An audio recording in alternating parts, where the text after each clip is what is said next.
Shalom, salam damai sejahtera dalam kasih Tuhan kita, Tuhan Yesus Kristus. COVID-19 saat ini sudah dinyatakan sebagai pandemi global. Sebelum dinyatakan sebagai sebuah pandemi, penyebaran sebuah virus biasanya disebut dengan epidemi, yaitu ketika penyebarannya luas namun hanya terjadi dalam lingkup lokal dan mampu diatasi. Artinya apa, saudara? Artinya saat ini seluruh dunia sedang menghadapi satu musuh yang sama, yaitu virus corona. Di mana sampai pada tanggal 30 Maret 2020, 33.925 orang meninggal di berbagai belahan dunia. Namun saudaraku yang terkasih di dalam Tuhan, tidak hanya saat ini saja dunia kita mengalami kesulitan dan diancam kematian oleh sebuah virus. Dari masa ke masa, bumi kita telah melewati banyak derita dan duka yang diakibatkan oleh karena kehadiran sebuah virus. Martin Luther, seorang tokoh reformator yang besar, juga pernah mengalami situasi seperti ini. Sebuah virus bernama Black Death menjadi pandemi global dan kemudian juga masuk ke dalam kota Wittenberg pada tahun 1527. Sehingga pada waktu itu Luther menyampaikan, "Aku akan memohon kepada Tuhan untuk menjaga kita. Kemudian aku akan mengasapi, memurnikan udara, menjernihkan udara, memberikan obat-obatan dan meminumnya. Aku akan menghindari tempat-tempat dan orang-orang di mana kehadiranku tidak dibutuhkan, sehingga aku tidak tertular dan secara kebetulan menularkan mereka yang kemudian mengakibatkan kematian sebagai akibat hasil dari kelalaian saya." Saudara, kita semua khawatir dan resah oleh karena situasi ini. Namun di dalam situasi seperti ini, saya berharap sebaiknya kita tidak jatuh di dalam dua ekstrim, yaitu kepercayaan diri yang naif dan kecemasan yang berlebihan. Kepercayaan diri yang naif membuat kita meremehkan banyak hal dan membahayakan banyak orang. Kecemasan yang berlebihan membuat kita terlalu panik sehingga kita bisa merugikan banyak orang. Dalam situasi seperti ini, kiranya kita sebagai anak-anak Tuhan tetap merasa aman dan tenang di dalam Tuhan, serta juga tetap berhikmat di dalam segala hal. Saudara, saya ingin membacakan sebuah bagian firman Tuhan bagi setiap kita pada kesempatan saat ini. Firman Tuhan diambil dari Mazmur pasal yang ke-18 ayat yang pertama sampai yang ke-7. Demikianlah firman Tuhan. Untuk pemimpin biduan dari hamba Tuhan, yakni Daud yang menyampaikan perkataan nyanyian ini kepada Tuhan. Pada waktu Tuhan telah melepaskan dia dari cengkraman semua musuhnya dan dari tangan Saul. Ia berkata, "Aku mengasihi Engkau ya Tuhan kekuatanku. Ya Tuhan bukit batuku, kubu pertahananku dan penyelamatku. Allahku, gunung batuku, tempat aku berlindung. Perisaiku, tanduk keselamatanku, kota bentengku. Terpujilah Tuhan seruku, maka aku pun selamat daripada musuhku. Tali-tali maut telah meliliti aku, dan banjir-banjir jahanam telah menimpa aku.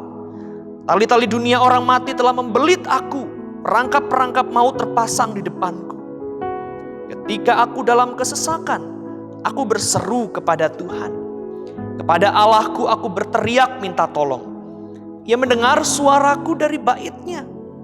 Teriakku minta tolong kepadanya sampai ke telinganya." Saudara, firman Tuhan ini ditulis oleh Daud sebagai sebuah nyanyian syukur di hadapan Tuhan oleh karena Tuhan sudah menyelamatkannya. Pada waktu itu, saudaraku yang terkasih dalam Tuhan, Daud sangat mengalami ketersesakan karena dikejar-kejar oleh Saul. Tapi pada waktu itu juga Tuhan menyediakan pertolongan kepada Daud yang percaya kepada Tuhan. Daud berkata kepada Tuhan, saudara, yaitu bahwa Tuhan itu adalah bukit batunya, kubu pertahanan penyelamatnya. Tuhan itu adalah gunung batunya. Saudara, orang Israel itu mengenal sekali bahwa gunung batu itu adalah tempat perlindungan yang sangat aman dikala mereka sedang diperhadapkan oleh musuh-musuh mereka. Jadi ketika Allah digambarkan sebagai gunung batu, artinya Daud Dan berharap orang-orang Israel juga bisa menyanyikan ini di hadapan Tuhan. Percaya bahwa hanya di dalam Allah saja mereka akan mengalami ketenangan, mengalami rasa aman di dalam hidup mereka. Di ayat yang ke-7, saudaraku yang terkasih dalam Tuhan, Daud juga berkata bahwa di dalam Allah, ketika dia dalam kesesakan, dia berseru kepada Tuhan. Dan dia tahu Allah mendengarnya, Allah memperhatikannya, Allah mengerti, memahami kondisinya yang sedang mengalami ketersesakan pada waktu itu. Seharusnya ini juga menjadi doa dan iman kita di hadapan Tuhan. Bahwa di dalam segala kesulitan kita percaya Tuhan sebagai gunung batu kita. Kita percaya Tuhan mendengar doa kita. Sehingga kita tidak putus-putusnya menantikan pertolongan dan berdoa. Oleh karena kepercayaan kita kepada Tuhan. Virus corona saat ini sesungguhnya sedang menguji sikap hati kita di hadapan Tuhan. Ketika Tuhan Yesus berkata, janganlah khawatir akan hidupmu. Apakah kita kemudian juga akan menjawab, ya Tuhan, kuserahkan seluruh hidupku di tangan. Saudara, tentu kita saat ini sedang merindukan pemulihan dan keadaan kembali baik seperti semula daripada Tuhan. Namun lebih daripada itu, sebenarnya kita juga seharusnya berpengharapan akan kehidupan yang akan datang. Saudara, bumi ini boleh bergoncang. Bumi ini boleh runtuh, bahkan kehidupan ini boleh berlalu sekalipun. Namun tentu satu hal yang kita rindukan sebagai anak-anak Tuhan, yaitu kita menikmati sebuah realitas kehidupan yang baru bersama dengan Tuhan di waktu yang akan datang. Saudara, mengutip perkataan seorang hamba Tuhan, Pendeta David Tok, di tengah-tengah situasi virus corona ini, dunia kita tetap adalah dunia Bapa kita di sorga. Dan di tengah-tengah segala kekhawatiran kita, Allah kita adalah Allah yang akan tetap memelihara hidup kita. Saudara, marilah kita tetap beriman kepada Tuhan. Marilah kita tetap percaya dan bersandar kepada Tuhan.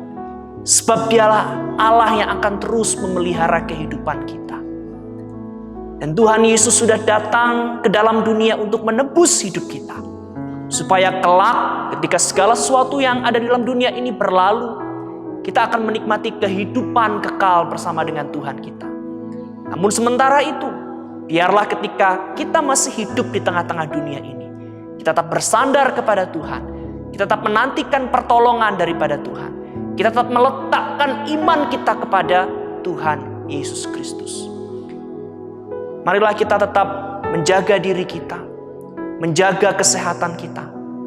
Namun yang lebih penting daripada itu semua, biarlah kita tetap menjaga iman kita kepada Tuhan, agar terus tetap tertuju kepada Tuhan yang senantiasa memelihara kehidupan kita.